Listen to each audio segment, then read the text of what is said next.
Okay, hello guys, hari ni kita nak tengok casing daripada iCat X1 aka Ghost S1 punya clone.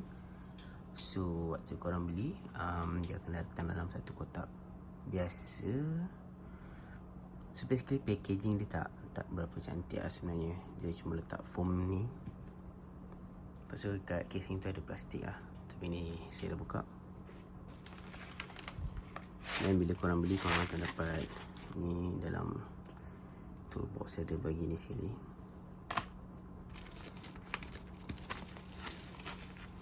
Sudah ada bagi extension cord.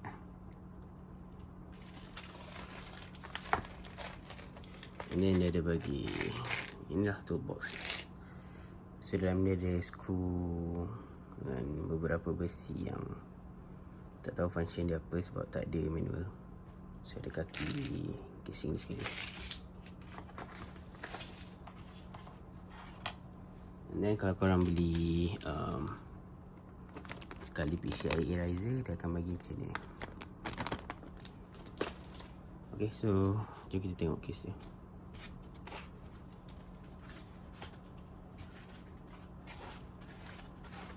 So waktu dalam kotak, sepatutnya dia akan ada skru kat sini. Ada 4 skru kat atas, tapi ni saya dah buka. So ini, korang tengok tebal dia.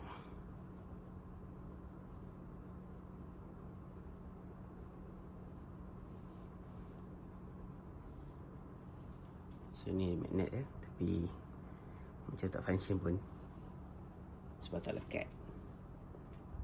And then okay, kat sini pun akan ada skru, tapi saya dah buka.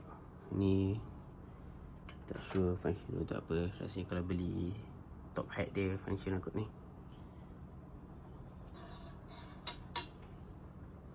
Okay, so boleh tarik side panel dia.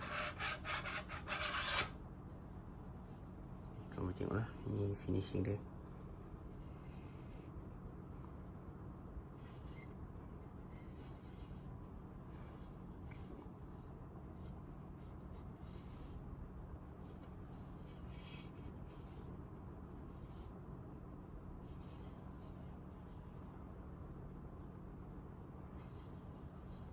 Okay, tengok sebelah. Tengok sebelah lagi.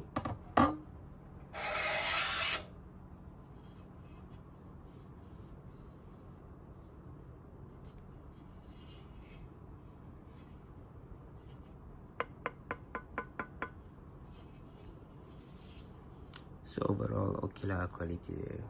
Cuma ada few macam minor scratches. Pasal dia macam imperfection macam ni. Because macam tu. And then tengok body dia pula. Okay, ni main frame dia. Button dia pun macam okay lah, boleh lah. Dia tak solid sangat, tapi mungkin boleh ketatkan kot kat bawah tu nanti. We'll see how.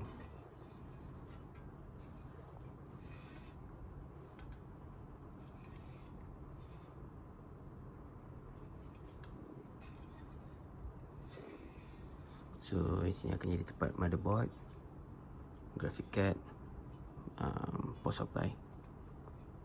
Sini korang boleh lekat stiker yang dia bagi tu. So ikut preference masing-masing. So yep, just be careful kat bahagian-bahagian yang edges macam ni sebab dia tajam.